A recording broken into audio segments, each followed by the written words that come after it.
Hey, good evening, everybody. Good evening. How you doing? Hey, it's weird not to be having this meeting in the dark, huh? You can tell. The times have changed. Ready to get ready for some fishing.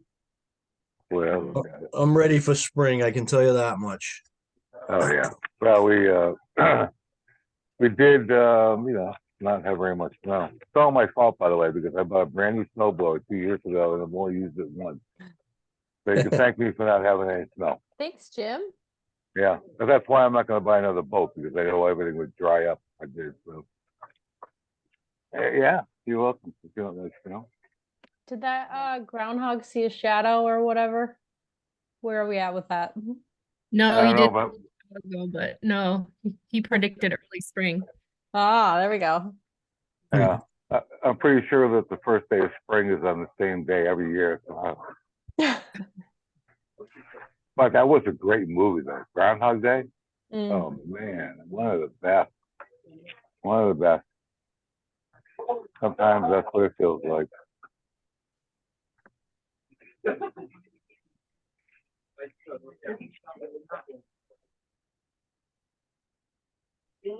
Kim, you've been busy.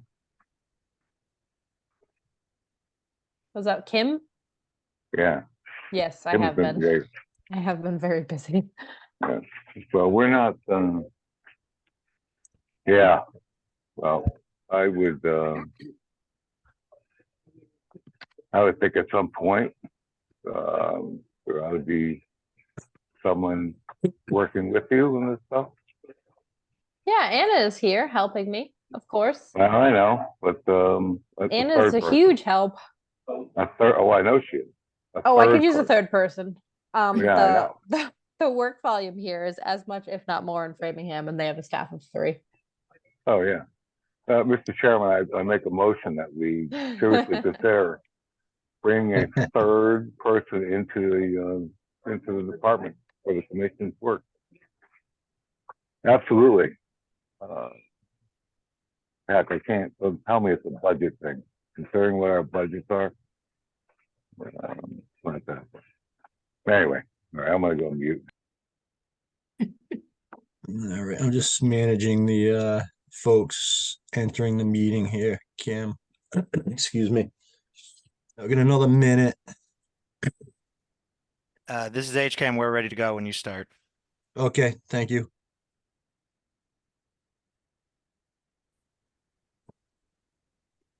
All right, well, we have a quorum. It's 7 o'clock.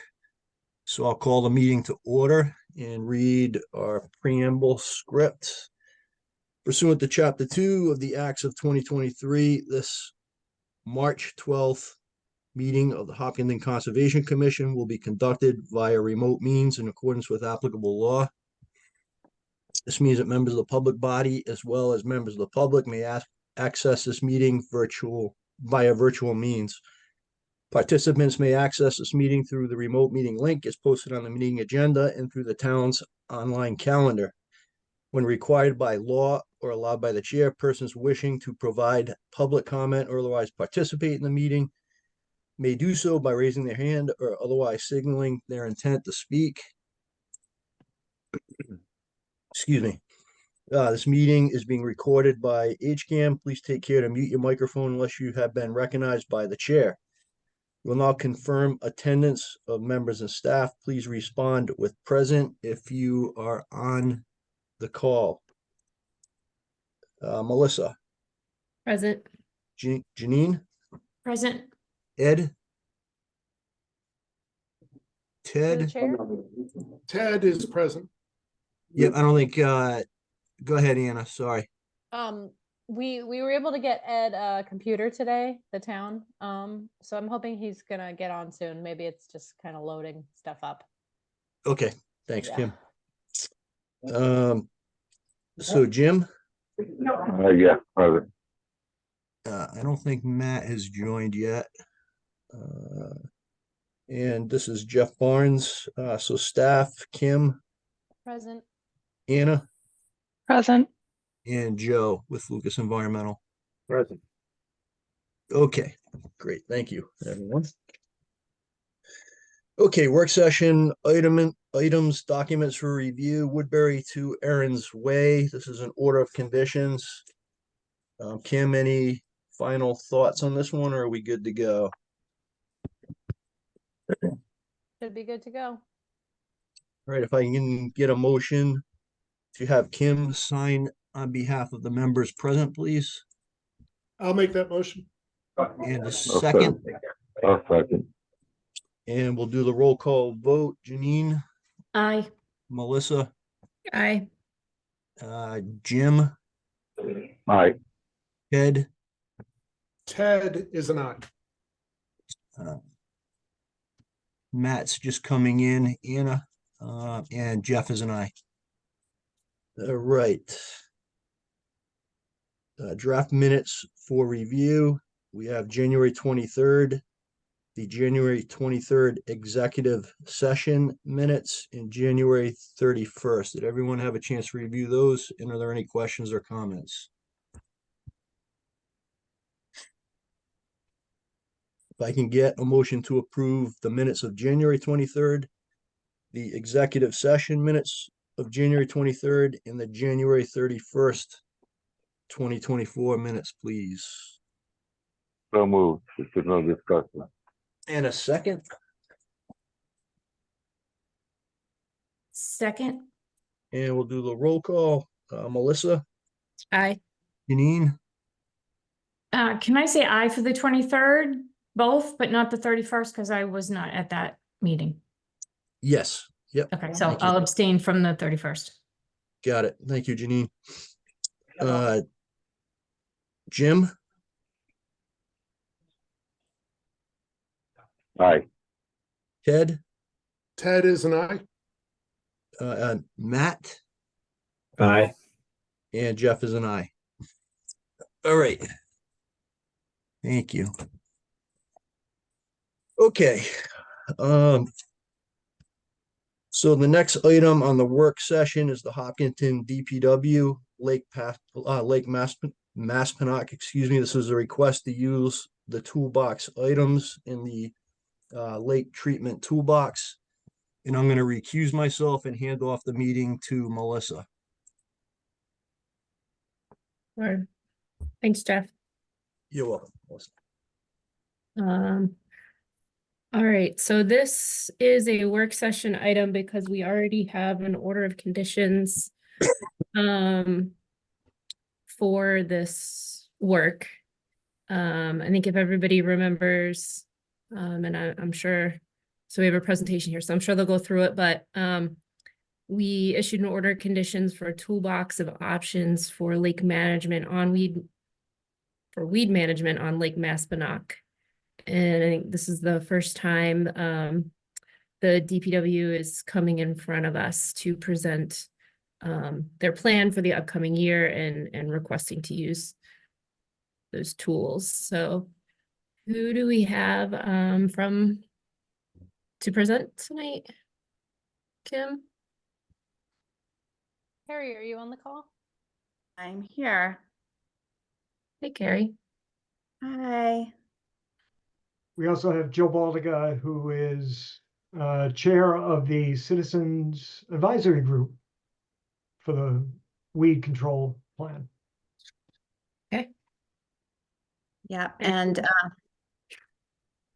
we have Dave Mitchell. You here? You want to introduce yourself?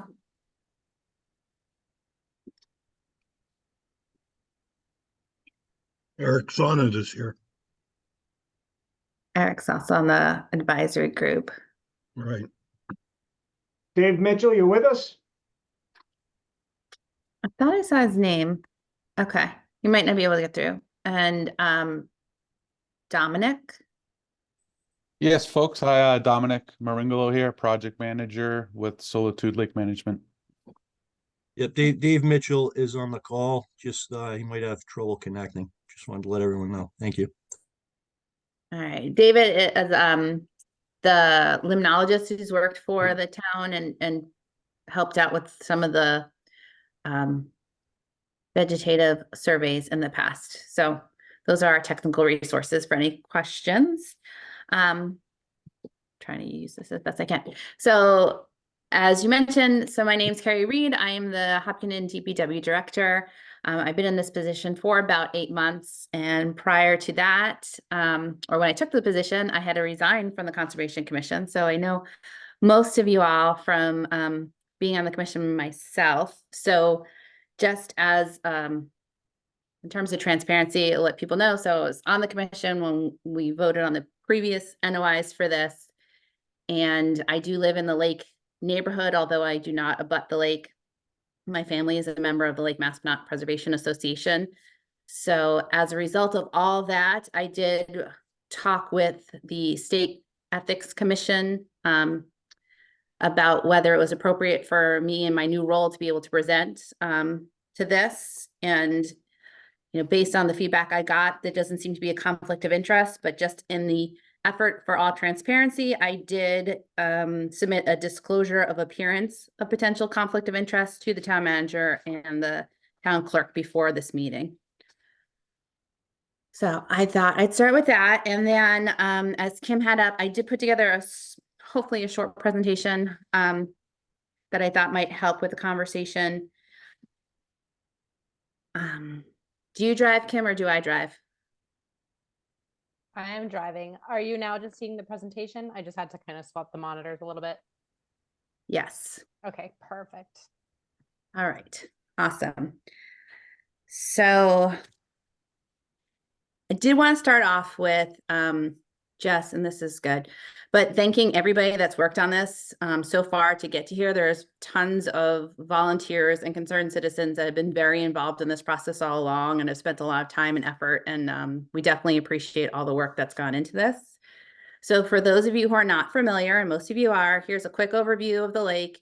It's located in the southwestern corner of town, and West Main Street kind of goes through the top of it. It's mostly in Hopkinton, but it's also in Upton and Milford, and it's primarily residential. All right, what do we got next? Awesome. Thank you. So for a quick background, because you'll hear a little bit about some of these dates, it is a man-made lake created by the dam in 1834. The first known weed study that we could find was conducted in the 1970s for the Conservation Commission.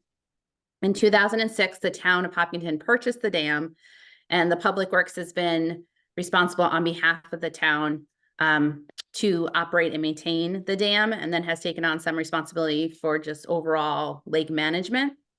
So as a result of that, in 2015, the Public Works, when they requested their operating budget for that year, went before annual town meeting, and as part of that had requested $60,000 as part of their operating budget for weed management, specifically for herbicide treatment. At which point there was a large discussion, and town meeting voted to amend the budget and use that funding to develop a weed management plan. And they put that responsibility for the management on the select board. In response to that, the select board created the Lake Maspinock Weed Management Citizen Advisory Group, which is also sometimes known as the Citizen Input Group, which is called the CIG.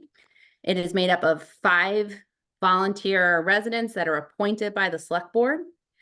So since they were created, they've been conducting annual weed surveys. So this has been about 10 years now, where we have some really good information about what we're seeing in the lake and how the weeds have been growing. In 2016, the group presented the Comprehensive Weed Management and Control Plan. It was developed, it was approved by the select board. It was a 5-year plan. So as a result of the surveys and the plan, in 2020, the Public Works submitted an NOI for herbicide treatment to the Conservation Commission.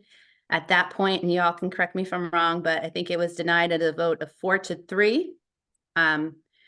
So the NOI was denied, an order of conditions for denial was issued. One of the main findings was that there wasn't enough of an alternative analysis conducted to show what other things can or should or could be used to deal with the weeds. So then the group went back based on some of those findings and what they've been seeing. And because the 5-year plan was up, and updated the plan in 2021, and really took into heart some of those things that were recommended. And then went back to conservation in 2022. And this is what Melissa had mentioned earlier, with a new NOI, at which point an order of conditions was approved. And I believe the vote was 4-0 with the 1 abstaining. And that order of conditions included a toolbox of different options. And the Public Works needs to come before the Conservation Commission each year to present which of the tools we plan to use that year, and that's why we're here today. All right, next. And this was just, I thought, interesting. You know, we're talking about today, but there's a long history of, you know, looking at the weeds, concerned citizens about the weeds. So I just thought that was fun to put up there. All right, what do we got next? These are slides that have been presented before at different public meetings. Just a visual to show you some of the weeds that we were talking about. A lot of the times folks have asked which ones are native, which ones are invasive species. So there is a mix of invasive and native species. And if anybody has very specific questions about what we're seeing, what's there, what's not, if Dave's audio works, he can answer those in much more detail as we go along. But just as a broad overview. All right.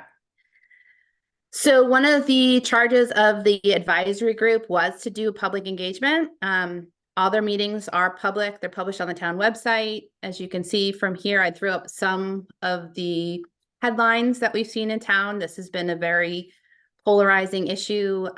There's been a lot of information, people passionate on both sides. So this is just, you know, just to show, you know, how much the public has been engaged up to this point. And those folks who are on the commission know this already. All right, what do we got? So the toolbox under the order of conditions has several different activities that we can use. The Public Works does a regular drawdown every year. They lower the lake level by 3 to 5 feet. This is under an order conditions. This is done mostly for operations and maintenance of the dam, but it's been regularly happening for a long time. Because the water doesn't draw down low enough, it doesn't really have any impact on the weeds. There's an extended drawdown that can drop the lake levels down to 8 feet, which can be very successful in weed management if we get extended long periods of cold, because it freezes out the roots. But it's highly dependent on the weather. This is still the preferred method for the Public Works, the preferred method for weed management. But what we've been experiencing lately is that it hasn't been as successful because we haven't had extended cold periods. I think this past year, there's been like 3 days where the lake was frozen over, and last year it didn't freeze over at all. The other activities are benthic barriers and hand harvesting, which can be successful on smaller localized areas, and but they're not very successful overall.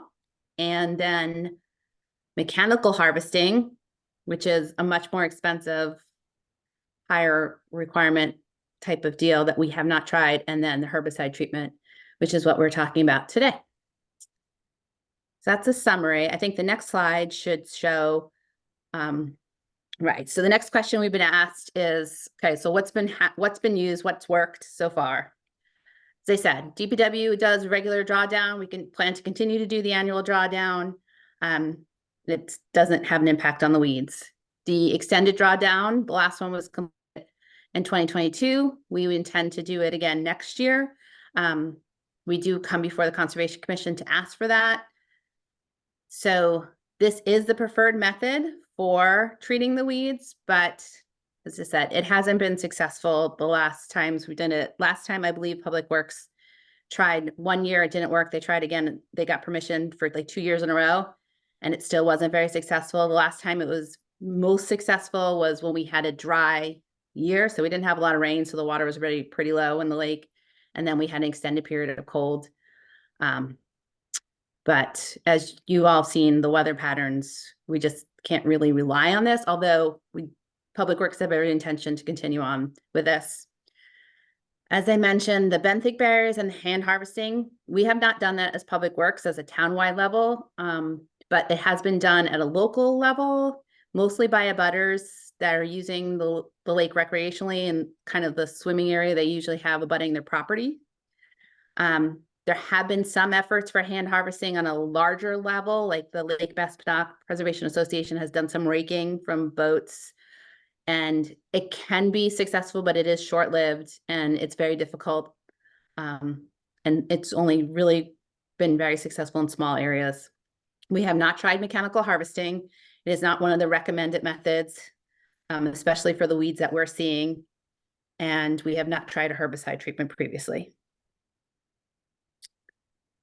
Another question that we've been asked is about water quality sampling. So I put this slide together. It's just a summary of some of the different sampling that we do. So the LMPA with the citizen volunteers does an annual survey of the lake. They do some water quality sampling and they look at the vegetation. Those reports are available through our website and through the LMPA's website. The Board of Health does sampling of the beach for the swimming beach as a requirement from the Department of Health. So every year we have Sandy Beach that's open. They do beach sampling. They've done, the health department has done some additional sampling. They've done some sampling at the sediments at the beach because of some concerns about toxicity and some other things, and have not found anything. And they've done some samplings at outfalls near the beach where the runoff is going into the lake. We also do sampling as a requirement of our permit. That's what this NPDES MS4 is from the EPA. So we do some stormwater runoff sampling. We have not found anything in the sampling. Most of the sampling has been, well, dry weather. We haven't seen that much runoff, but we are required to sample as required for that permit. And then there's been other concerns that have been brought up that you might hear about the drinking water, the potential to impact drinking water. And we are required to do a variety of sampling for our public drinking water sources. And then in compliance with the order of conditions, we will do pre and post herbicide treatment sampling. All right. So here is the nitty gritty. And Dominic, you can chime in at any point if you feel like I'm missing something, but what we have here is an overview. The figure is an overview of where the herbicide treatment might happen, which is in this northern basin, basically north of Sandy Beach and up to West Main Street, which is where the lake is shallowest and where we've seen the most weed growth. We're going to look at this entire area when we do this pre-survey, pre-sampling survey. And the actual herbicide treatment will be spot treated based on what we see. So it'll be targeted at areas where we're seeing the weeds and the weeds growth. It's not just going to be applied over this entire area, but we want to give you a visual of where it could go. The herbicides that are being proposed are Tribune and Aquathol K. Did I get that right? Right, Tribune, which is Diquat, and Aquathol K, which is Endothol. Yes. Yep. And we're anticipating now, if we get the approval from conservation and if we get approval or the thumbs up from the select board, our goal would be to do this treatment in early June, which is when we would anticipate starting to see, the significant growth in the weeds. Did I miss anything, guys? No, sounds good. All right. I also want to point out that we'll do a significant amount of outreach if and when we are approved for the herbicide treatment. I know this has been a concern in the past. So one of the conditions in the order conditions is to post signage to the abutting, around the abutters and at the beach and this and that. This is an example of what it could look like, to inform folks. And we'll reach out to social media. We'll do a press release and all that good stuff. Dominic, did you mention, I forgot to mention though, how long after the herbicide is treated that it's considered, safe for recreational use? Sure. So the product labels for both of these products do not have any recreational restrictions. We have been discussing with the town, just as an extra precaution, to close the lake or at least the treated area of the lake on the day of the treatment, and then recreation, swimming, boating, fishing can start really the next day. And again, these are not restrictions on the product labels. This is just extra precautionary. And then as you can see on the poster there, the label does require a 24-hour restriction on livestock watering, which is meant to be larger animals like cattle and horses, not necessarily dogs. There would be a 3-day restriction on using the treated area, water from the treated area for potable use or cooking. This does not apply to wells. It only applies to direct use of the lake water. For that purpose. Again, that would be for 3 days after the treatment, and irrigation from the treated area using water for 5 days would be restricted for irrigation. And that will all be, the dates will all be filled in on the posters, and obviously will all be clear in all this notifications and outreach.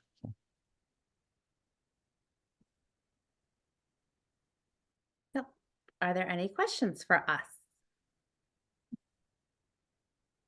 All Hey, right. should I chime in as well before just to end the presentation?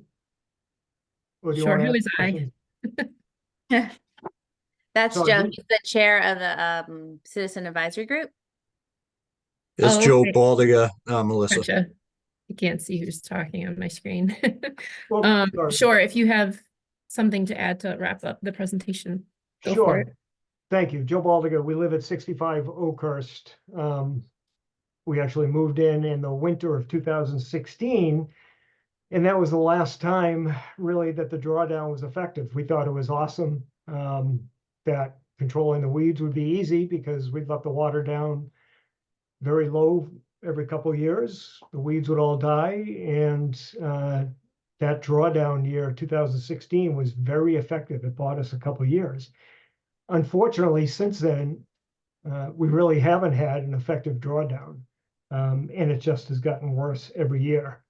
This morning I was actually raking up, it's mid-March, and I was raking up growing weeds, live weeds, down on the beach. So the weeds are already growing. So this year in particular, there was no effective drawdown. The Citizens Advisory Group, as Kerry noted, has been at this now almost 10 years. And we have spent a tremendous amount of time, and not just me, my predecessors, everybody on the committee, the DPW, the select board, have spent lots and lots of time assessing these issues, trying to come up with some recommendation that would be pro-lake. None of us are pro-herbicide or pro-chemical, but we are pro-lake.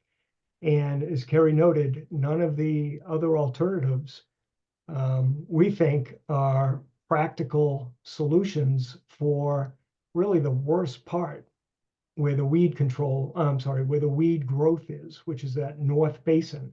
None of the other tools in the toolbox will work for that area. And if nothing is done to control the weeds in that area, and we're already seeing this, the weeds are migrating to other areas of the lake where we haven't seen the weeds before. I've gone out on the surveys twice a year, and now we're seeing weeds that are basically migrating from the North Basin into the deeper areas of the lake, and the parts of the North Basin are getting closed off from the weed growth. We're starting to see increased weed growth on the South Basin past Sandy Beach. And if nothing is done, it's just going to keep happening. So I know there has been a lot of opposition to any kind of chemicals going into the lake. I'm very sympathetic to that. Again, none of us are pro-chemical, but not the opposition to the proposed herbicide treatment really haven't offered any practical alternative solutions. We have engaged in education. We've tried to minimize, and we continue to try to minimize with the LMPA, the use of fertilizer around the lake. There is runoff coming into the lake from as far away as School Street and stuff. So it's not like you can just talk to the houses that are adjacent to the lake. And that's a long-term project that will continue to make that effort. But the thought of just doing nothing and having the lake get worse and worse, it's going to be increasingly difficult the longer we go to control the weed growth. So you've had our recommendation now for herbicide treatment, not just once, but twice. It's gotten shot down. You know, we're sort of at a loss. It's, do folks want to preserve the lake, or do they want to just let it continue to deteriorate? So what little hair I have left, I've pretty much pulled out going through this process. And I just, you know, we're very emotional about this because we really want to try to save the lake. Thank you. Through the chair, could I ask a question? Hold on. I think I just want to get through the presenters, if you don't mind, Janine. And Okay, then I'll sorry, I open thought it that up. was the only presentation. I will keep. Yeah, no, I appreciate the presentation. I thought that was very thorough, and matched up with all the information that was provided to the board. Thank you, Carrie, for putting that together. You really got it all in a nutshell, I think, as far as what we've been through over the last 10 years or so on this board. I think we've all been through it for the long haul. One person I see on the screen that I don't think we've heard from yet is Sean McAuliffe, our health director. Are you here, Sean, to present us with some information we might not have? Yeah. I am here. Thank you. Okay. And I don't really have a presentation per se, but Okay. you know, I put together just a 3-page set of notes that are all consistent with what was just presented. It's you know, based you know, I was a zoologist. I had my classes in limnology because I was an environmental scientist for 15 years. And it seems, it seems to me that there are two issues being brought up. There's as Joe said, we're not pro herbicide. We're just trying to find a solution here so that we have a safe and functional water body. The PFAS issue appears to have been addressed by the EPA in that they test pesticides and herbicides for PFAS. They're not allowed to be used as an adjunct, and they have banned the use of the liners for the containers that are used to transport pesticides and herbicides from having PFAS. So if PFAS is eliminated on that end, you know, this PFAS pesticide issue really shouldn't have any bearing on the town or on the lake. And then the other major source of PFAS in that area would be from septic systems, because the majority of PFAS we're getting in our bodies or in our blood serum isn't from the tap water, it's from the food we're eating. And the messaging is just starting to go out to that extent through the DPH and the DEP right now. So when we went and put that entire area on municipal sewer, that mitigated that issue.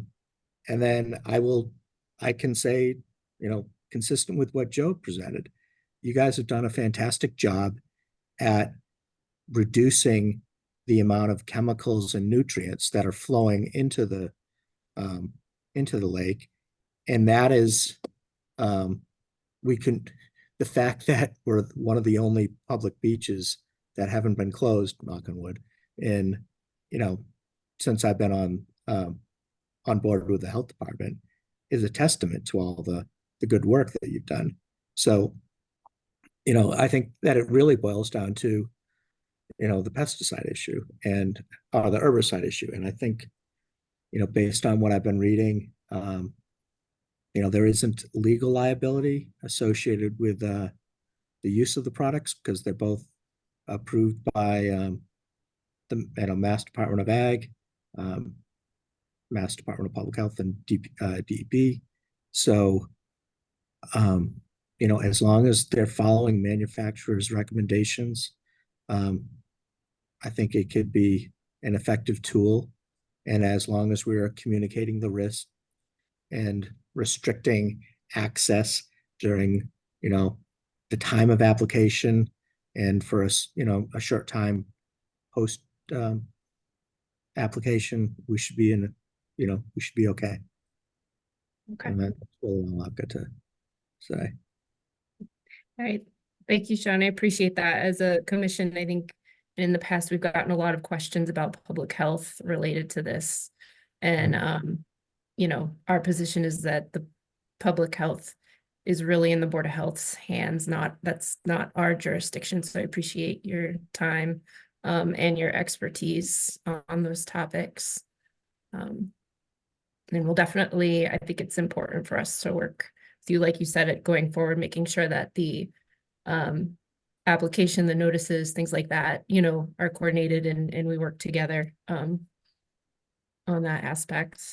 And I should also add that the residents, when the residents are at Spindle Island, they're using bottled water to drink. So we don't have like an ingestion issue or risk there. And the fact that the wells that are present on Pine Island Road, off the top of my head, those are fairly deep and don't have any direct hydrologic connection with the lake. So, you know, by the time if there was any residue, it would have broken down and been broken down microbially before it reached the well. And I'd be happy to do well testing for anybody down there that had an issue or had a question. Okay. Thank you. Welcome. All right, before I open it up to questions from the board here from the Conservation Commission, I just have I guess it's a kind of a statement, I think, as far as what the commission, what our view has been and what we've kind of looked at this plan at. Our approach, the Conservation Commission continues, I think, to believe that watershed management is really the most cost-effective means to reduce and eliminate future inputs of sediment and nutrients to the Lake Maspinock, and the commission is committed to working. I personally am, and I think the other members can chime in, but it's committed to working with the select board, the DPW, abutting landowners, lake association groups, and other interest groups, Board of Health, to regulatorily require where possible or otherwise encourage low impact and smart development, best management practices throughout the watershed to reduce nutrients and loading to the lake to help this issue. But I think I also acknowledge that, the development out around the lake isn't natural to the lake either, and is creating issues that, they get to a certain point and you have to take measures that you have to take with herbicides to kind of get things back in balance and in check, even if that's a short-term mitigation measure, and these other things that we're going to continue to work on with the DPW, with the lake management group throughout the watershed, will hopefully continue that cycle so that, in my mind, herbicides would be a short-term tool, and we can reach in and do other things around the lake. I'm going to open it up to the board, and if anyone has any questions, anyone has any thoughts on what I just said, or questions for DPW, any of the technical references we have here tonight. To the chair, I agree with what you said about trying to sort of, best lake management practices.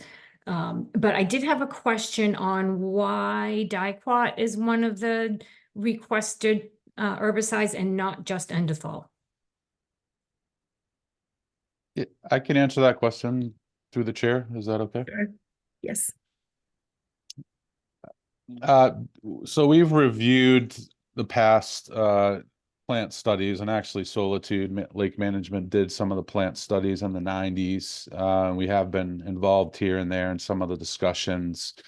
Really, the choice of products here is based on the species that are in this area. So, primarily the variable milfoil, the large-leaf pondweed. So these two products both have been in use for, I would very easily say is over 40 years, well understood products, used widespread throughout the state and throughout the country, with no apparent adverse effects. So it's really, the two products really were chosen to provide the best control for the target species that were present in the management area.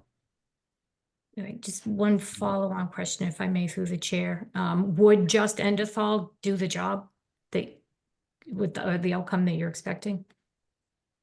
So actually, the interesting thing is the combination of Dicot and Endothol will actually result in less use, less quantity of use.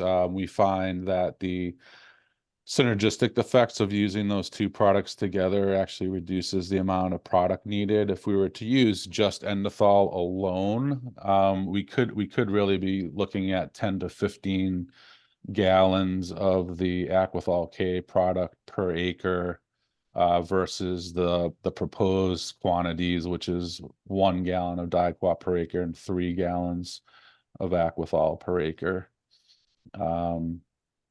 So so I guess the short question is, for the large-leaf pondweed, we probably could use just Endothol, but we would have to use a much higher rate. We have not been very successful in managing variable milfoil with just Endothol, so I think we would need the Dicot herbicide to control the variable milfoil. So I think when you take those two things into account, the combination of the two products has really been the chosen path here. Thank you.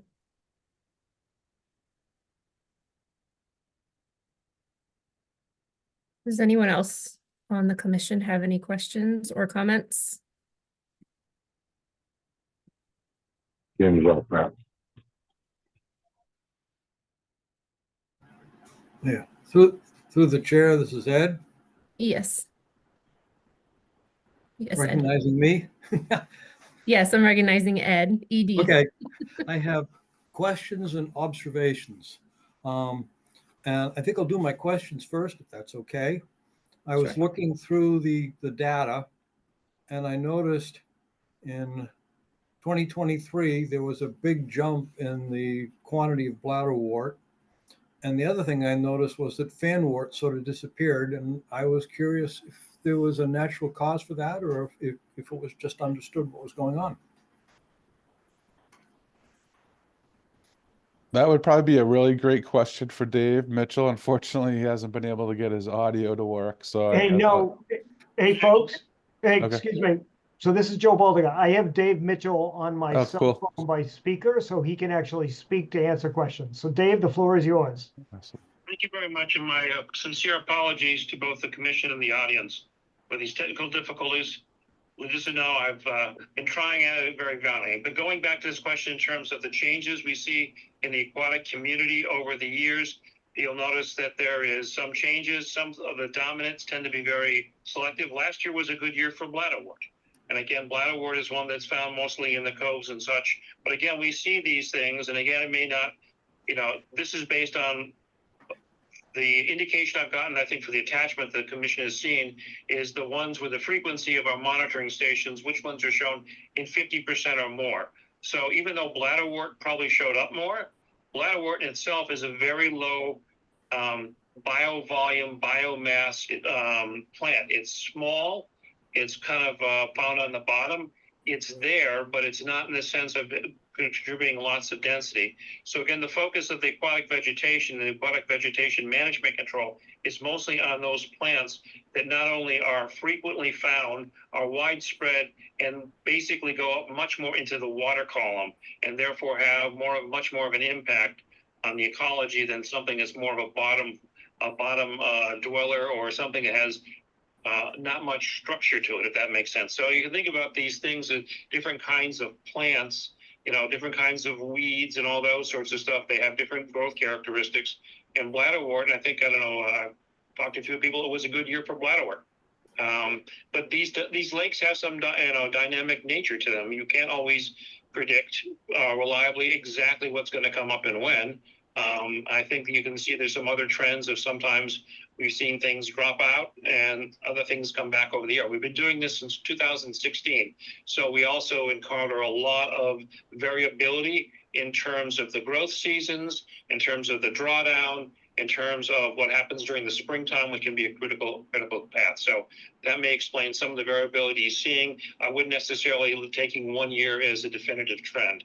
But I think if you look at the track record in terms of the variable milfoil, in terms of largely pondweed, naiad is there. Naiad is another one that is very low in the water column, does not lead to that kind of an ecological impact. So I think that's my response. I hope that answered the question you had. Sir? Yeah, thank you. And I appreciate the effort you've gone to. And I had to go through just about as much of an effort because the link did not work for my computer. So I had to work around the corner. My observation, I've lived on Lake Whitehall for 40 years. Well, not on it, but obviously beside it. And in that time, along the westerly side of Lake Whitehall, as a consequence of the subdivision that was built up on the westerly side of Lake Whitehall. I've seen a massive increase in a variety of weeds.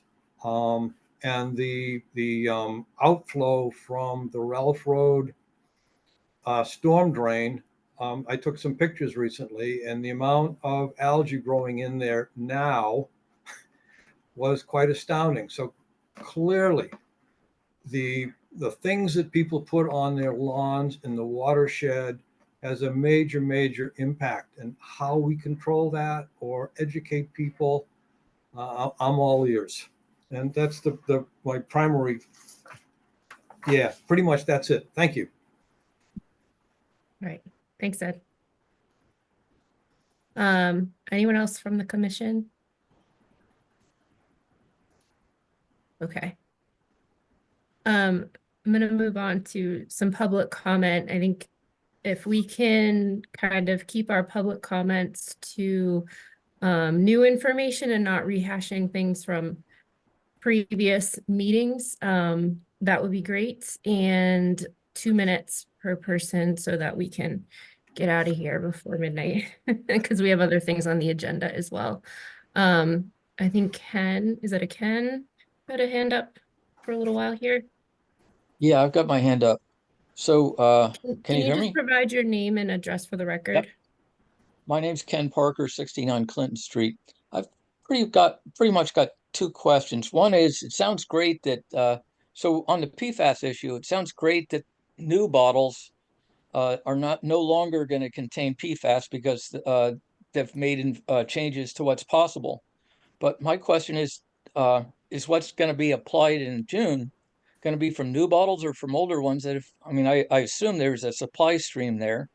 And I worry that maybe some older bottles that still have PFAS may be amongst those used. So I would hope that you guys just test what goes in for to determine whether there's PFAS in there, whether or not there ought to be. It'd be great if there ought not be. I mean, that would be great. But what we really care about is, are there really any PFAS there? My second question has to do if you treat plants, try to kill plants in the north area of the lake, then you're stopping those plants from absorbing nutrients potentially. And I wonder if that might spur plants in other parts of the lake to grow better, because now the nutrients that would have normally been taken up by the dead ones are now going to be available to cause the plants to grow better in other parts of the lake. I don't know whether that's possible or not. It just seems fairly reasonable to me to expect that. Is that a questions that would be appropriate to kick over to you, Dominic?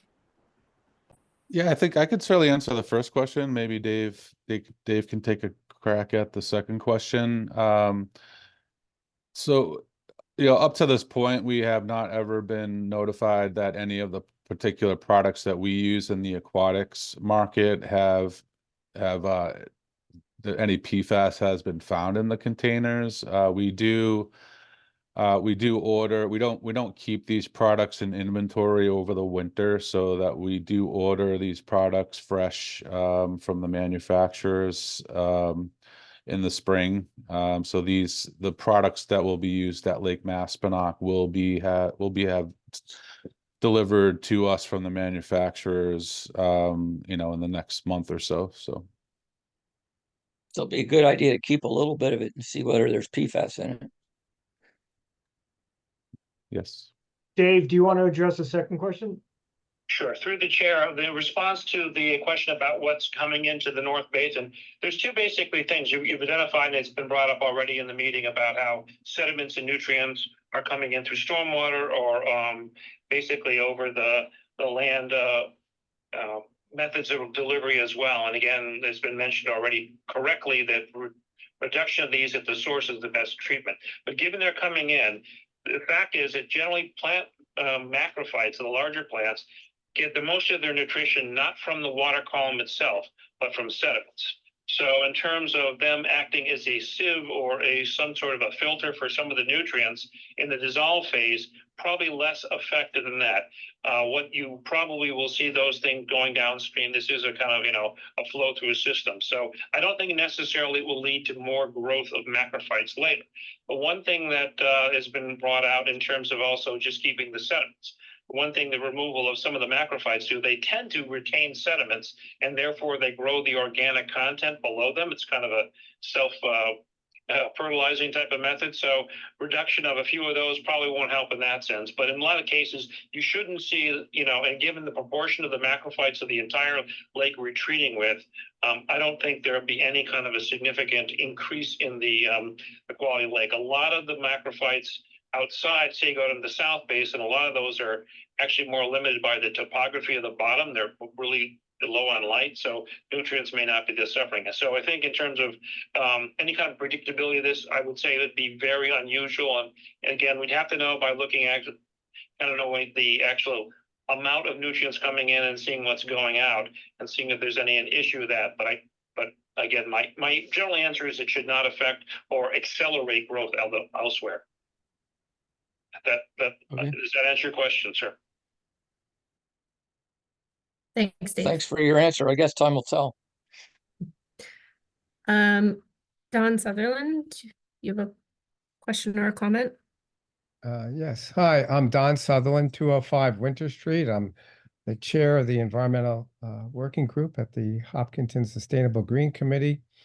And for the record, the committee is opposed to the use of herbicides. We've provided the committee our research and our statement with sources on that reasoning. I wanted to bring up a couple of things. One, the Department of Health brings up the fact that dicot is banned in Europe because, and it is because it impacts aquatic life, harmful. So that was the reason for the ban. And also it was banned for human health concerns. Just because it's used in the US doesn't mean it's safe. The other issue is the PFAS. Now, the PFAS issue isn't new to the commission. They've requested it for the turf playing fields on Fruit Street by a third-party testing request for those materials potential to have PFAS by a third-party request.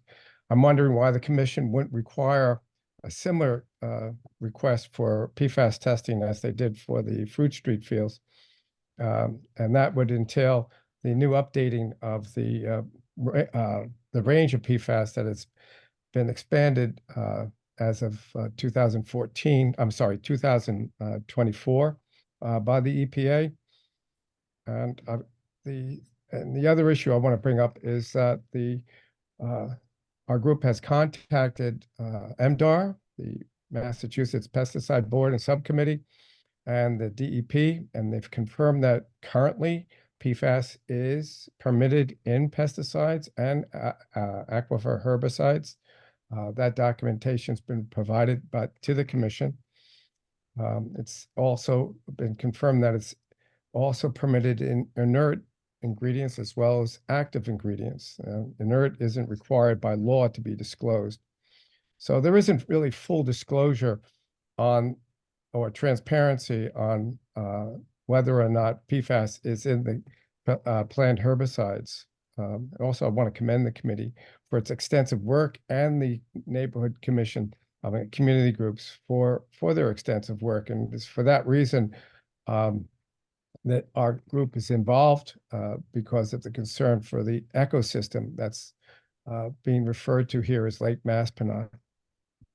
And that's been the concern that I'm wondering why the commission isn't requiring a third-party testing of proposed herbicides as they did for the Fruit Street fields. And also, we want to stress the fact that we're in opposition based on the fact that our contacts with MDAR and the Department of Environmental Protection confirm that PFAS is currently being manufactured and used in herbicides and pesticides registered in the United States and in Massachusetts. Thank you. Thank you, Don. Kim just had up on the screen the letter that was provided by the Sustainable Green Committee. There, it was provided to the board. It's in the public record. If everyone had a chance to read it. And I think, and I might ask Sean for his opinion as well, from the Board of Health perspective, but in my thoughts, as far as what's tested and what's not for PFAS, I think we're all, you know, the turf, the herbicides that are being applied and proposed are all regulated through EPA and Mass DEP. And the Conservation Commission relies on those agencies, you know, to do testing and to approve those products. So I believe that that is a significant vetting system that the commission relies on. Those products are used in other water bodies throughout the state, versus the turf field being within the wellhead protection area, right adjacent to our wells. That was a different concern, I think, at the time for the commission, when that product was being put down. Sean, do you have anything to add to that? Or am I misunderstanding? I'm looking at the EPA document right now that says that that it's not approved for use. It's not approved for use as an inert ingredient, and that as of December 22, their PFAS products were no longer to be present in any registered pesticide product. But I mean, I could certainly talk to MDR and the DEP. We know that all of the pesticide product, specifically mosquito pesticide that was to be aerial sprayed, that was found to contain PFAS as a result of it being present in the liner. That's no longer part of it. As soon as they found it, it was pulled. The existing stock was pulled and held, and couldn't be used in any aerial application. But everything that I'm reading right here in this EPA document says it has been banned. But I'm more than happy to do a little homework and take a look at it. Okay.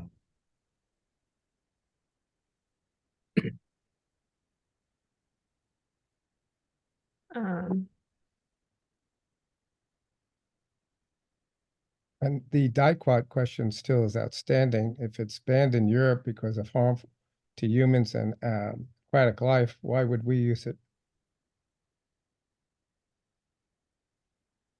I know we talked a lot about the those standards in the previous hearings, and I appreciate that. I think it's something that, given the current standards, current recommendations, the board upholds the policies of EPA and DEP. And if anyone else on the board had any questions or comments, I'd love to hear them. But my personal opinion is, you know, we're here under the Wetland Protection Act in our own bylaw, and we're looking at products that are approved for use here in the United States by our EPA and DEP. And that's kind of what we have for science to rely on.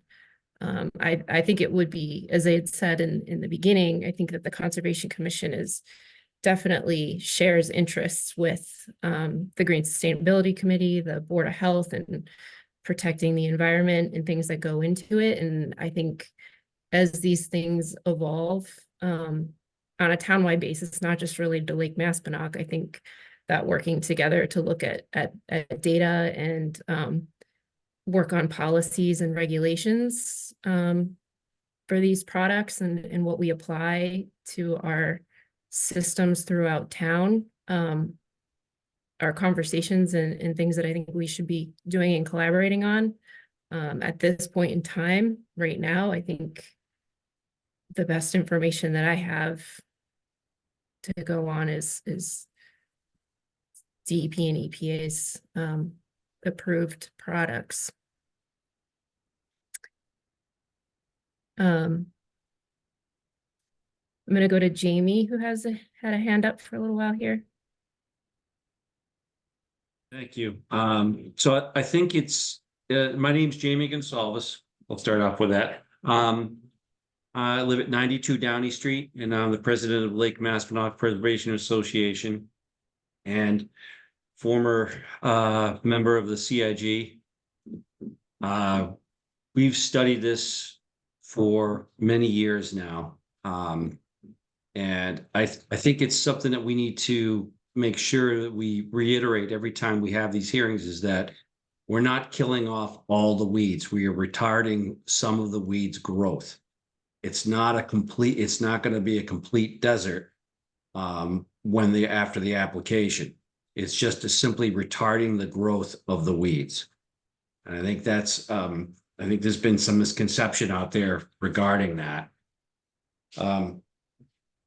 And then as far as the PFAS contamination, I don't think there's been any indication that any of either of those chemicals that have been that are suggested to be used have had any positive tests from PFAS, as far as I can tell. I did do some research and found some issues with some other herbicides, or some pesticides, I should say, but not directly on those particular herbicides. So those are my two comments. I think it's important that we move forward with this as best we can. And if I'm going to make a suggestion that if we have that if PFAS contamination of the herbicide is an issue, that the commission can request samples be collected and analyzed prior to its application, as as an option to rule that out. Thank you. Thanks.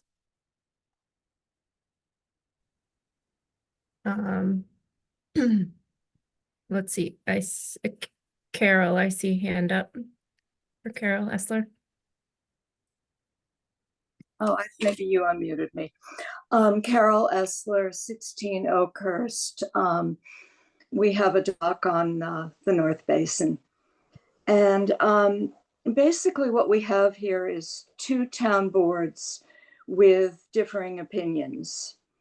On page 50 of the town's climate action plan, you can go on the SGC website, that we do not support the use of herbicides in Lake Maspinock. It's neither green nor sustainable. We won't go into all of what's there on the climate action plan. But the first question I have is, why isn't hydro raking in the toolbox? Hydro raking is the use of much smaller weed harvesting machines. It was used in the 90s. It could be quite effective in the short term, with the added benefit of not having toxins remain in the soil as they would with the herbicides. And I'm wondering why hydro raking isn't in the toolbox. And why haven't all potential non-toxic methods been tried at this point before turning to herbicides? Testing for PFAS seems to be the bare minimum that we can do to avoid a large-scale spreading of dangerous chemicals. The quickest and cheapest in the short term does not often stand up to the test of time. The history of scientists approving chemicals and later learning that harm is being done is lengthy, and I won't go into it. It seems to me that we have both a democratic and, a philosophical issue here.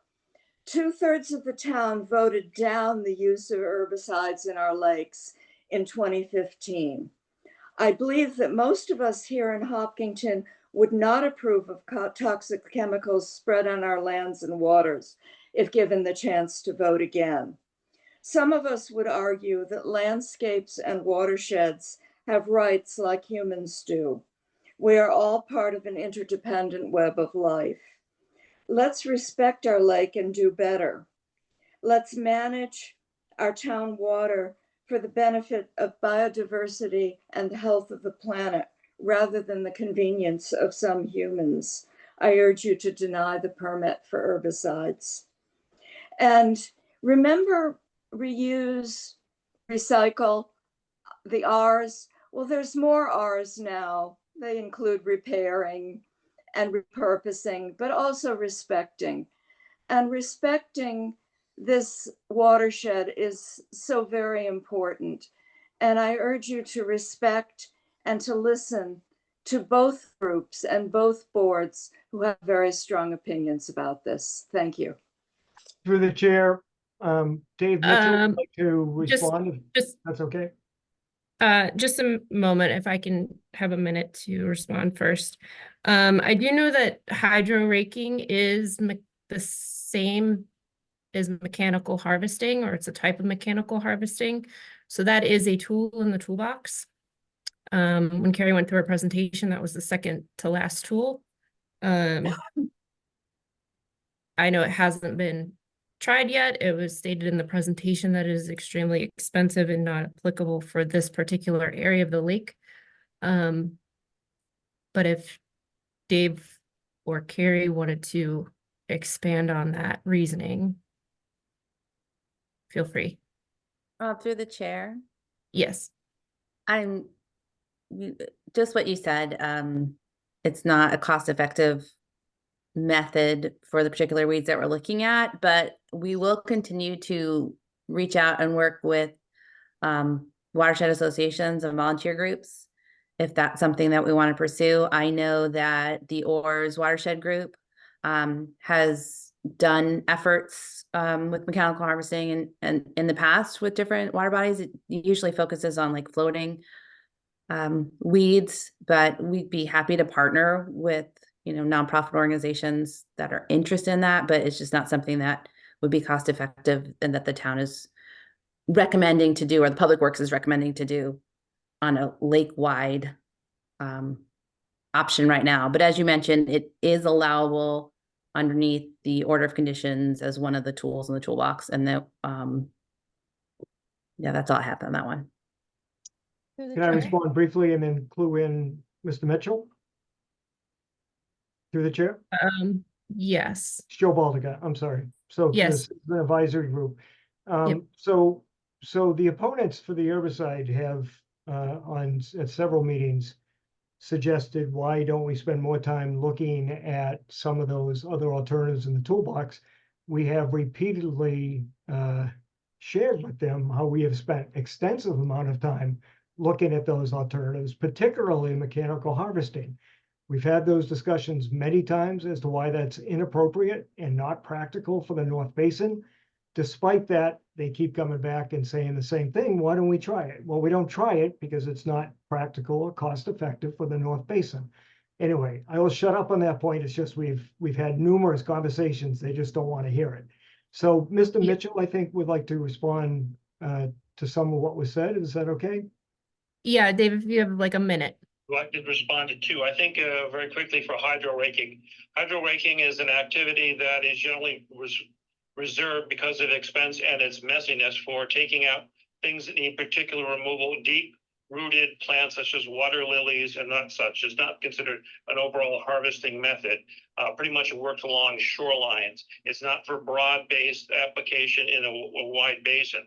Second thing is that lately the DEP has been looking very carefully at this as becoming essentially a secondhand type of dredging and are now likely to be requiring additional permits and testing above and beyond what's currently required if you disturb more than 100 cubic yards of sediment, which isn't hard.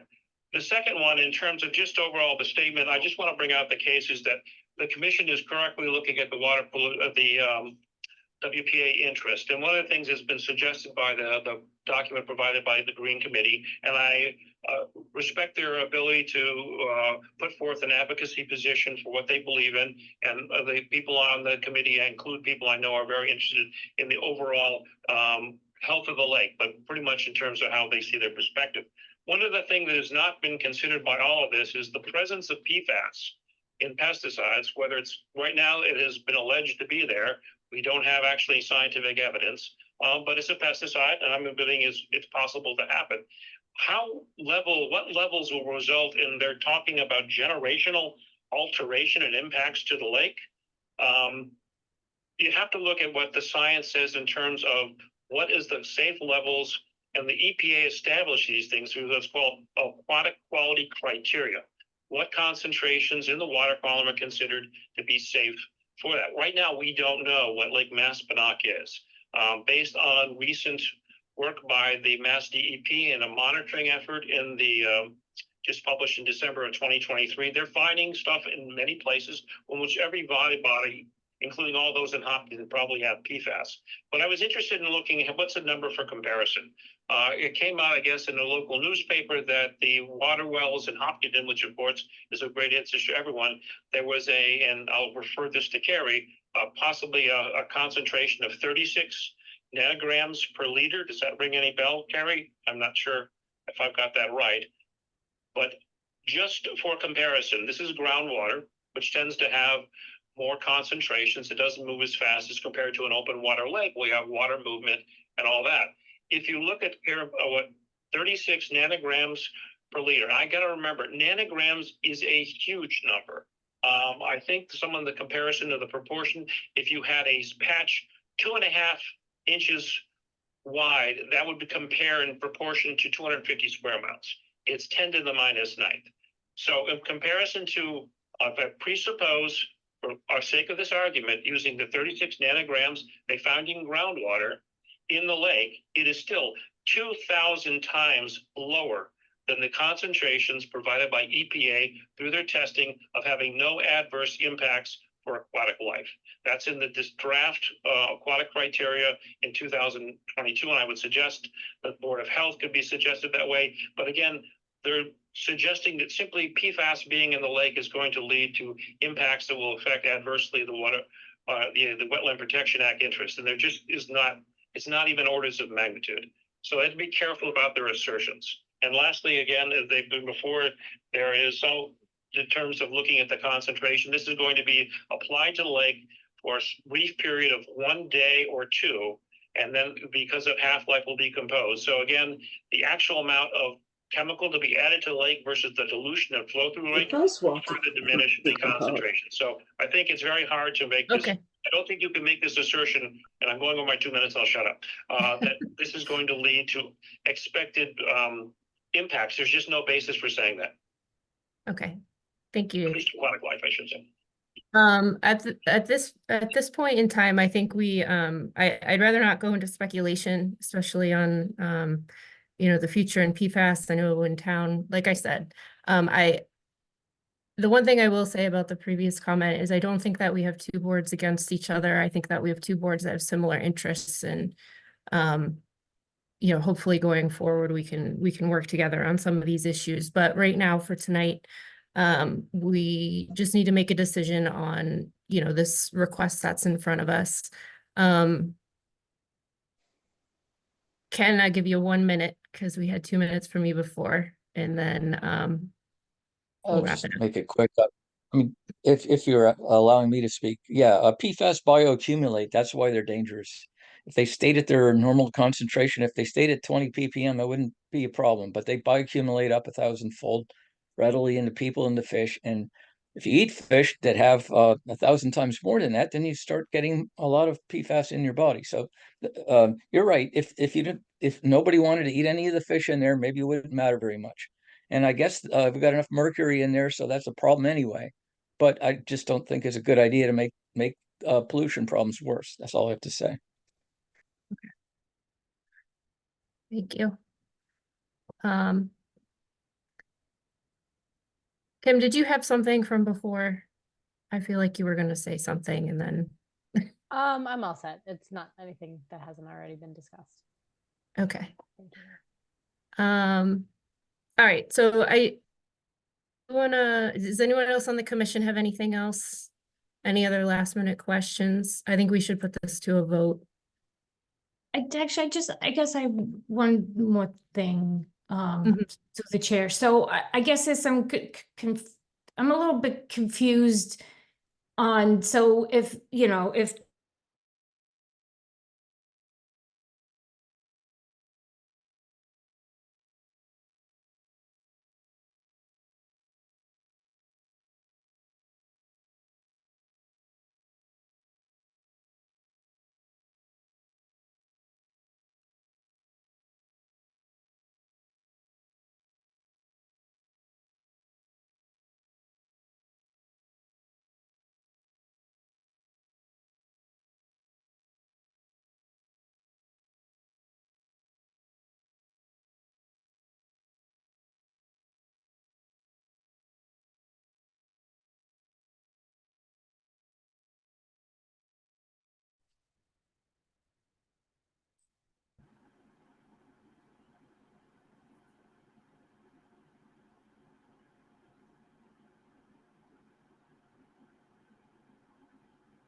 I think I got kicked out. I thought I got kicked out. Yeah, we think they're frozen for a couple of minutes there, but they're back. Okay, Yeah, we had some technical difficulties there, Melissa. I apologize. that's okay. The last thing I heard was just, Janine, you wanted to clarify something. I heard nothing else after that. Okay. So, I was wondering Mass DEP has said there is no PFAS in the herbicides anymore. So can we take that as like a certification equivalent of a third-party test if they say there are no PFAS in there? It's sort of going back to the comment. I would sort of feel comfortable if we had a third party. I test don't, that there's no PFAS. yeah, I don't know that I feel comfortable saying that, or I don't know that I've seen documentation. I don't think anybody can say there's no PFAS in anything. It's such a, it's everywhere. I don't know if anyone knows, is there a way to test the chemicals that are being applied before they're applied for PFAS? Is that a reasonable request by the commission? Is that something that can be done? I don't know what the timeline is on that I'm sure it test. can be done. Well, of course, anything, yes. Is it reasonable? It can be done. It's a question. Oh, you're on mute, Ken.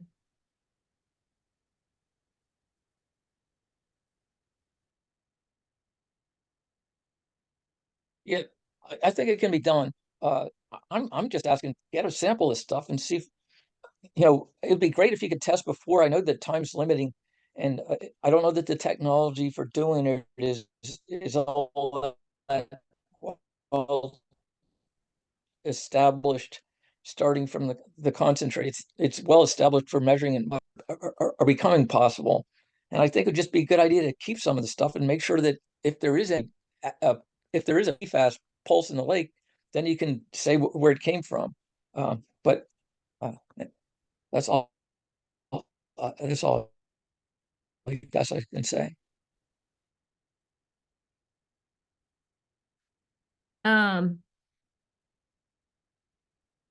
The water quality testing, or the testing that's done after the sampling, I know we have follow-up sampling regime.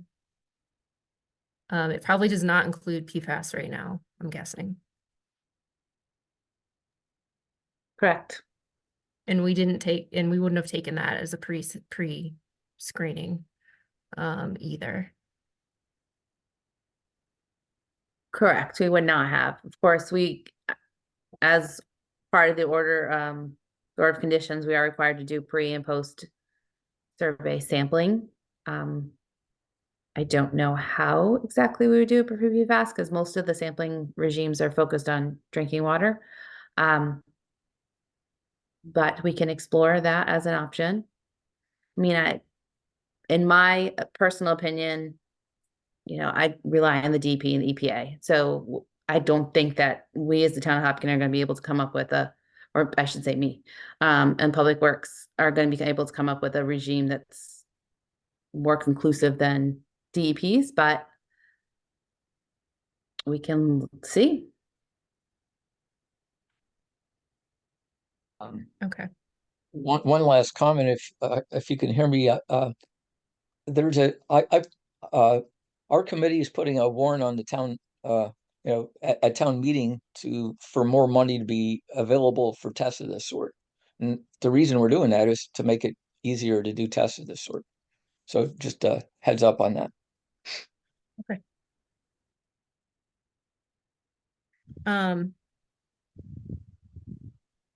All right, Janine, I don't know if that gives you anything there, but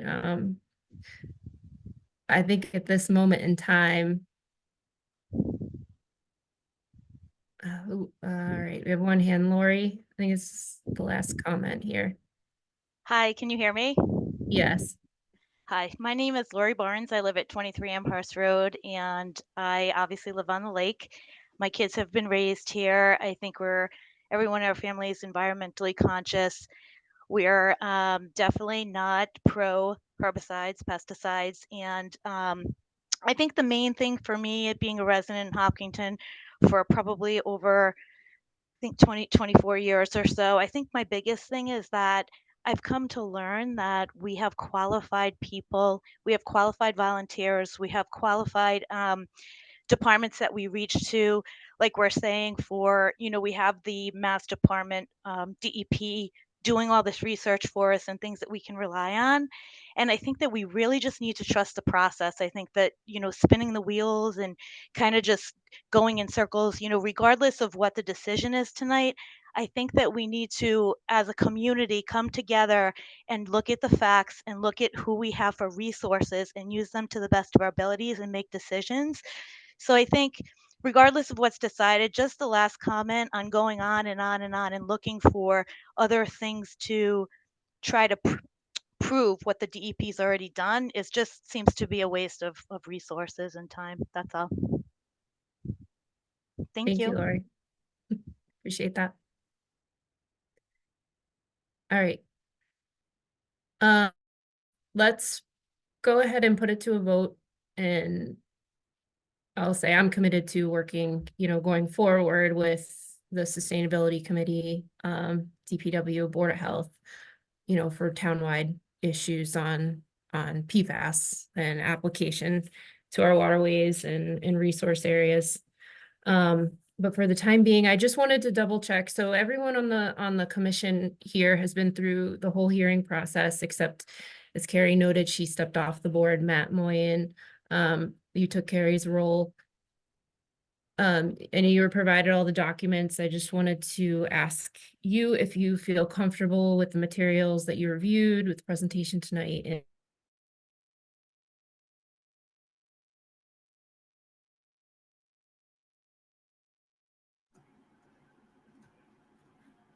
Melissa, this is Ed. Uh-oh, things have stopped. Everybody seems to be lost. Yeah. I'm frozen as Looks like- well. There we go. Kim's back. Gotta love it. You come back. Kim, are you here? I'm here. Can you hear Okay. me? Yeah. I just want to comment. I've done a lot more reading than what I spoke about, and I am very comfortable. Thank you, Ed. I'm not sure who can hear that yet. Hang on.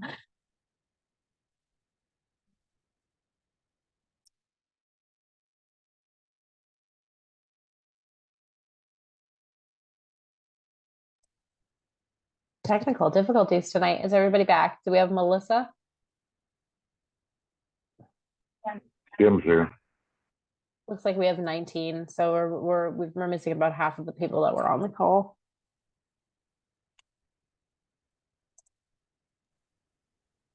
I think Elon Musk didn't like what we were talking about. Let's hang in.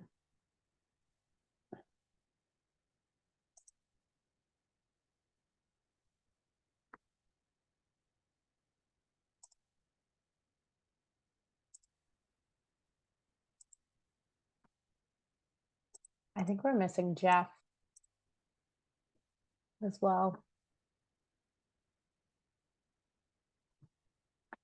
Yeah, no Melissa, no Jeff. Yeah, which I'm not really sure why the meeting isn't shut off if Jeff isn't here. Yeah, I got a message that it switched the host.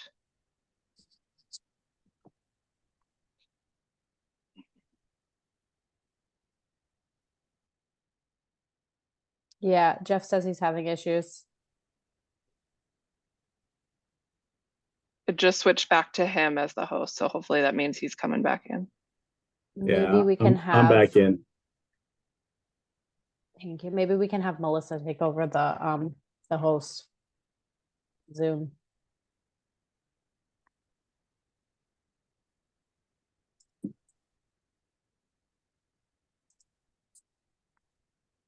I take it wasn't just me who got booted there.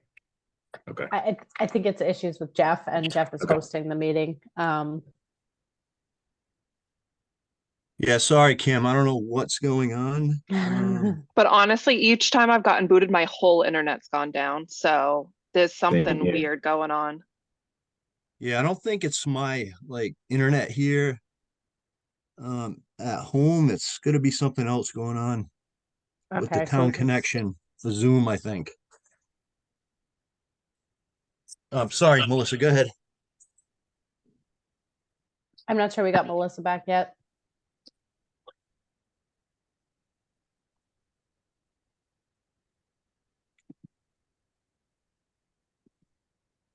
Is she in the waiting room, Jeff? She is. She's coming in now, Kim. Okay. I'm back.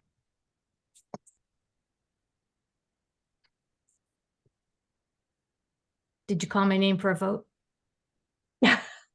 All right, team. So we were checking in with Matt to see if he felt comfortable with the materials. And then we're gonna move it forward and get through it before we get kicked out again. Yeah.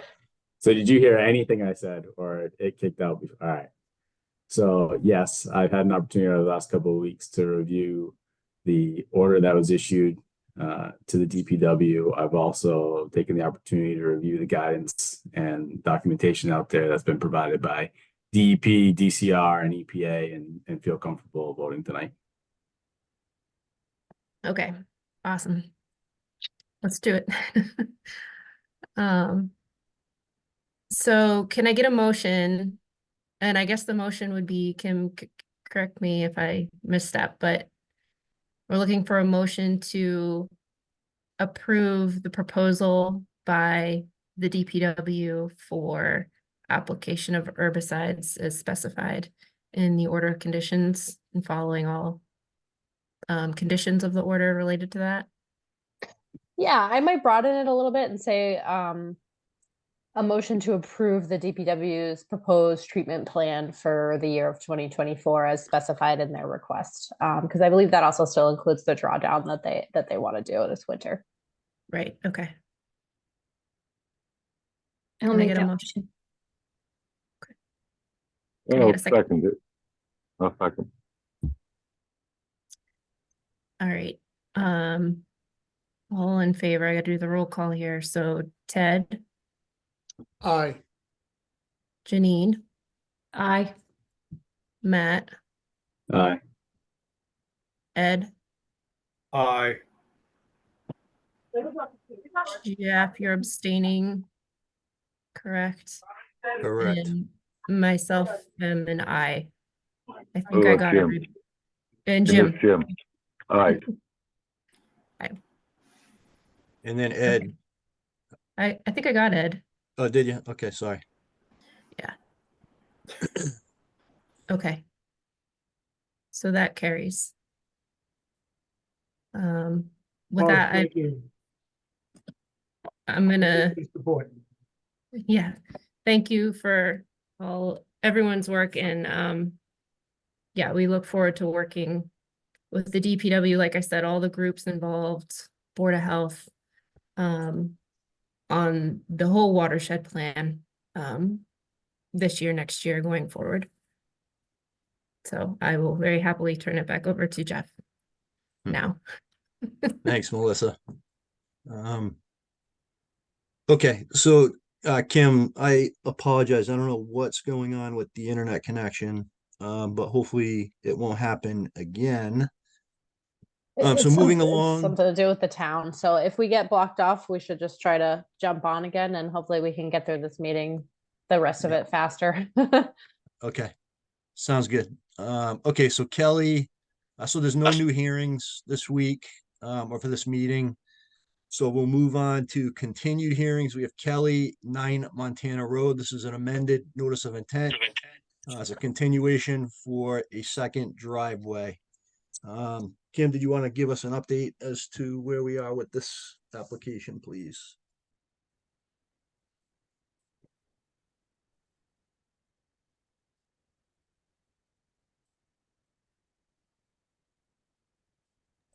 Alrighty, here we are. Okay, so this was a request for an amendment to an existing notice of intent. The original notice of intent was the construction of the single-family dwelling. The amendment was to add this driveway, which connected to Maple Street Extension. The commission did review it at our last meeting, and they noted that it was an increase of 1,720 square feet of impervious surface in the buffer zone. So the commission did request that the buffer zone restoration area adjacent to this stream in the back of the lot was expanded.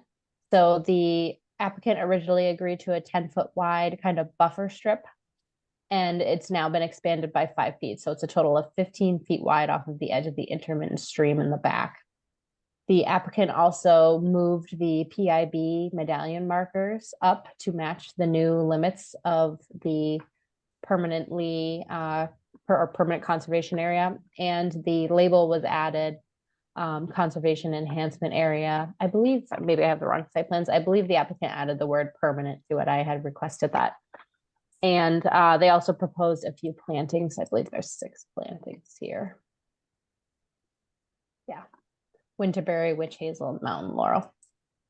So once I find the plan that says permanent, I'm all set, and I think they checked all the boxes that they had written down on my notes for last time. Okay, great. Thank you, Kim. I'll open it up to questions, comments from the commission.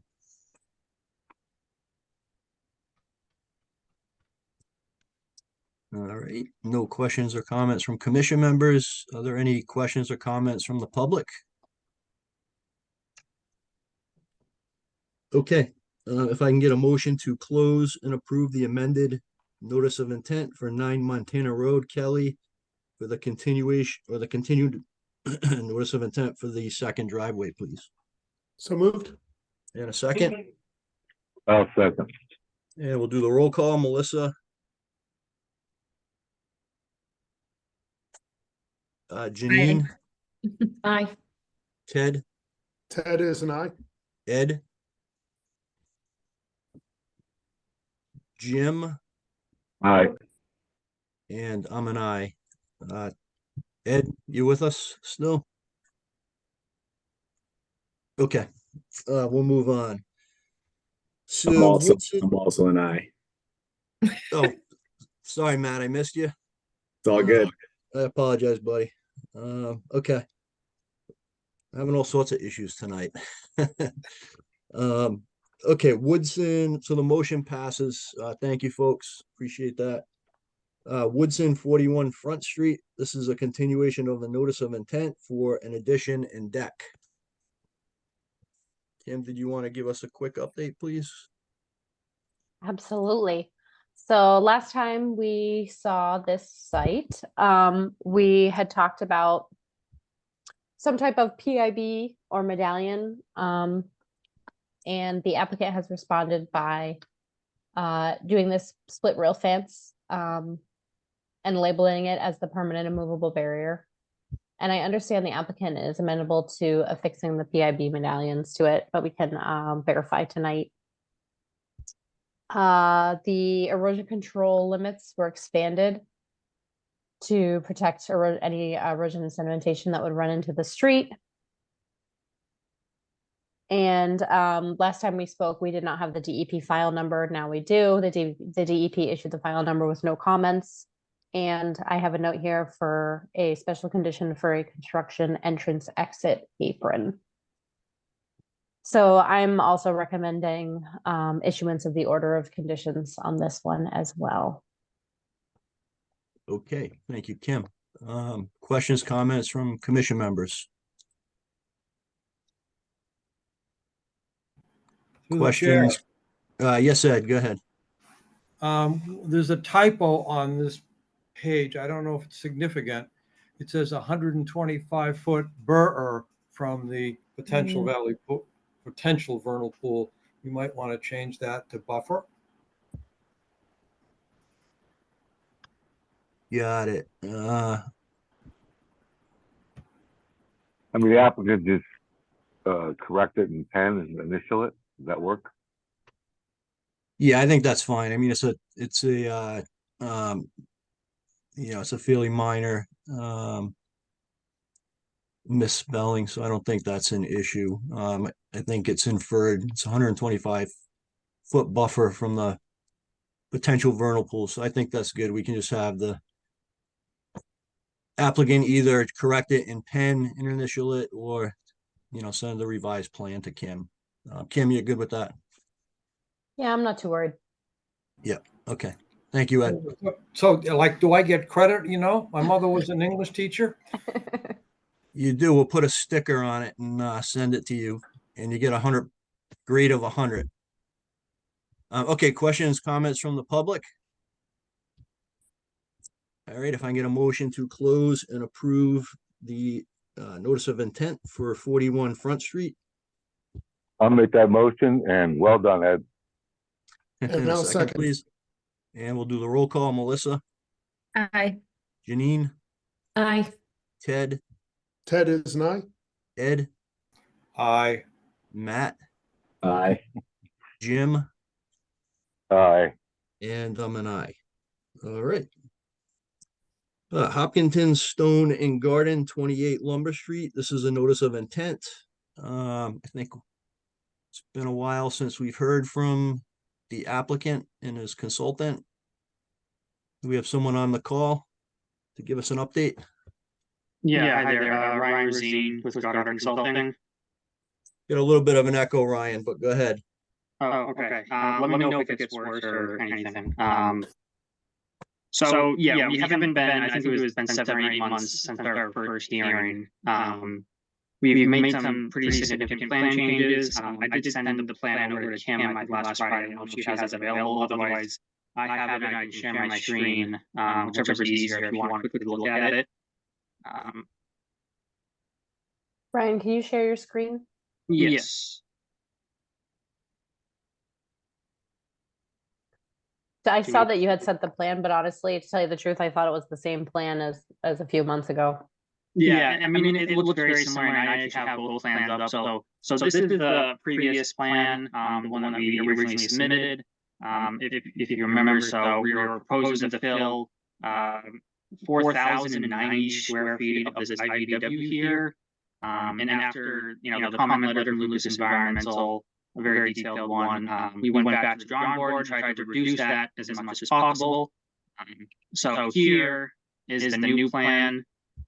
That'll switch over for everybody, right? So they're seeing this one. So I'll zoom in a little bit too, so you can see a little bit closer up. So we basically removed, previously there was about a 14-foot wide drop-off aisle, is what they're calling it. So we shrunk that down. We moved the infiltration systems. They used to be in the middle of the parking lot here. We moved them to each side. So we could fit those over here and then reduce, the width of the parking in this area.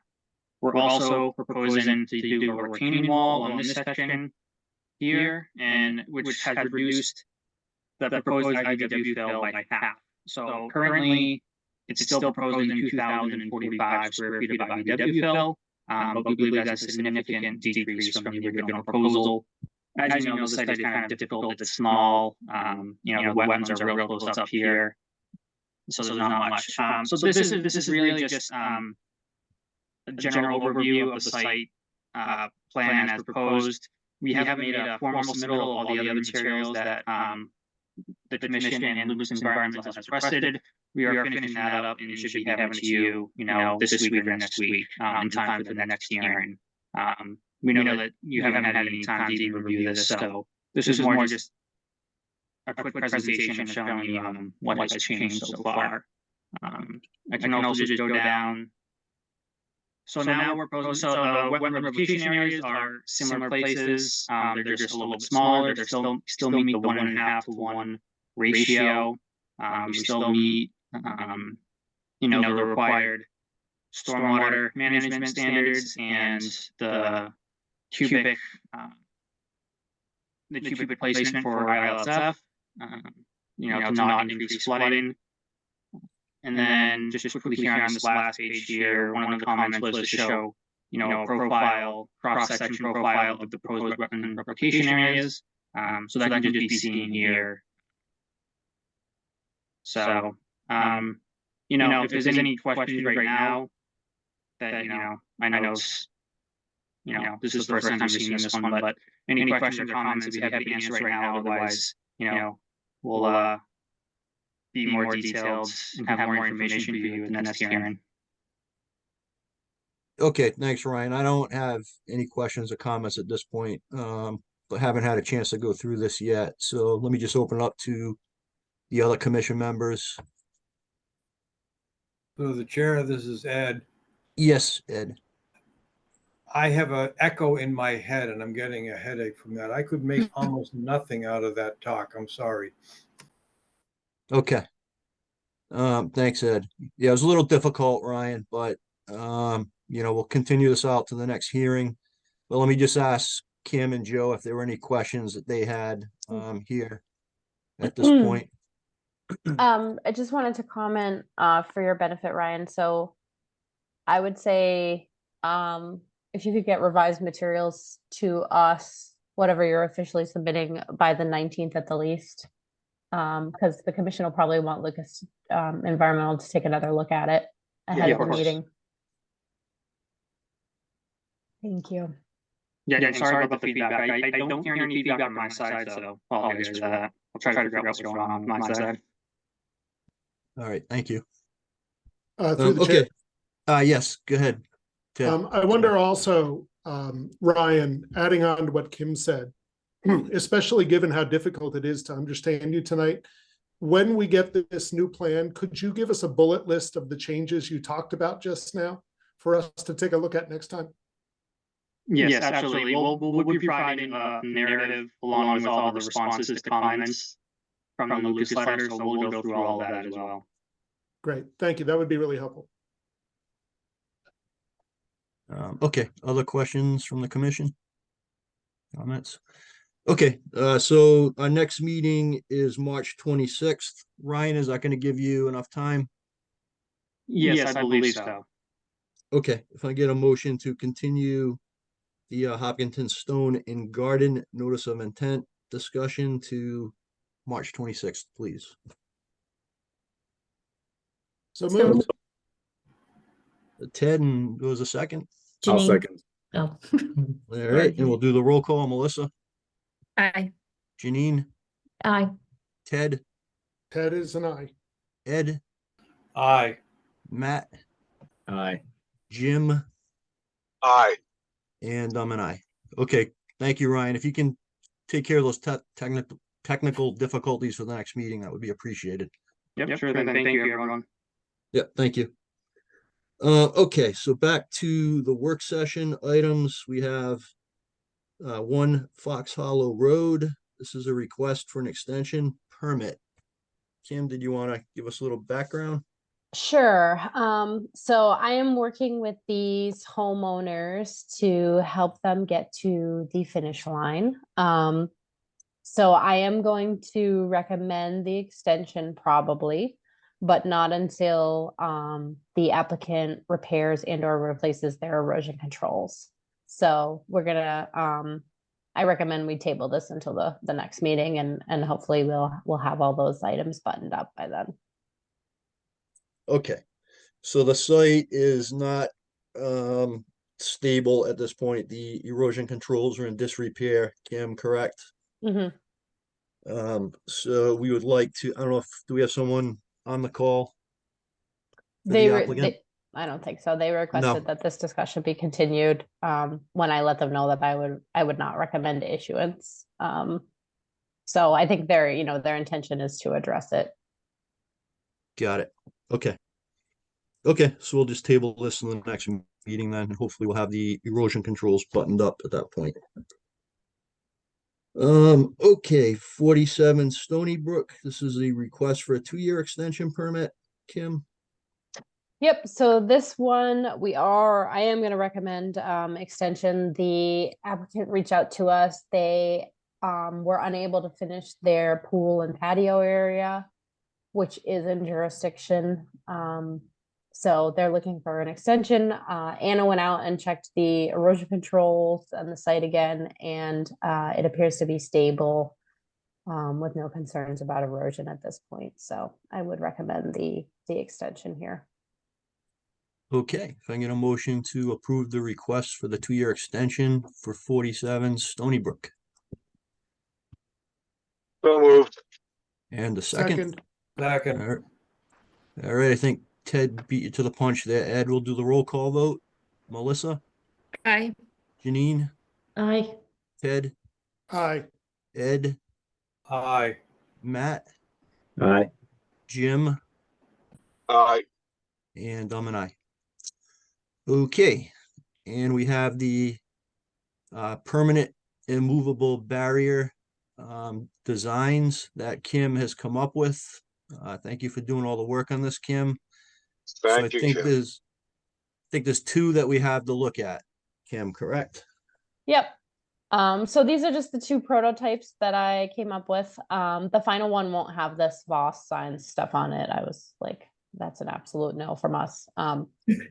But we have Hopkinton no disturb zone. These are the little circular medallions that we will be able to give out when we require applicants to install them. The land use department has carried this in the budget for fiscal year 24. So I do need to get this moving to make sure that we get all the everything in order. So yeah, we've got Hopkinton no disturbance zone, Conservation Commission, and then this one has a phone number.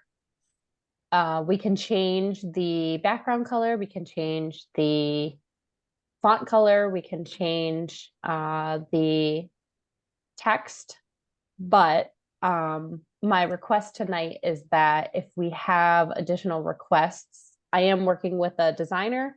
So I'd like to only have them do maybe 1 or 2 more iterations. If we go over that, we're going to end up spending more money on design than we are on signs. So just, I know there's a lot of cooks in the kitchen, but looking for some type of, seeing if we can get a consensus tonight. What do we think? Jeff, this is Jim. Yep, go ahead, Jim. Thanks, Kim. I like it. I don't know that we need a phone number. Can we make them bigger than the current medallions, though? Larger? Possibly, yes. The larger we go, the more we run the risk of, I guess, having to have big trees or bigger, wider items as well to have them affixed to. Just something to. Well, I'm only thinking, like, I don't know, what's the current one? 3 inches across? 3 inches?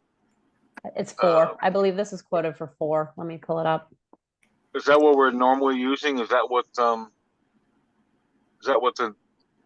medallions now are? That is what the medallions are that the commission provides. The ones that Brian Gassett was giving out are of similar size, but I can't say that they're exactly 4 for sure. Okay. I don't know if anybody else thinks they should be larger. Well, 4 inches anybody is, else. 4 inches is pretty good size, Jim. Yeah. Okay. I'm good I with think that. this is pretty comparable to the trail marking signs we see. I Yeah. think those are around 4 inches as well. Yeah. Okay. All right. No, I mean, I think the sign looks great. I personally, I think given the purpose of these signs, having the phone number is helpful. So if there's a new landowner or someone that comes upon this sign, there's something indicating there, like, okay, I can get more information if I call this phone number. I think that's one of the best ways we can get someone to reach out. Otherwise, they see the sign, they might not know what it is, and just move on with doing whatever they were doing. Yeah. Good point, Matt. Yeah, I agree, Matt, as well. Through the chair, I also like the phone number. And me too. Everything else looks great to me.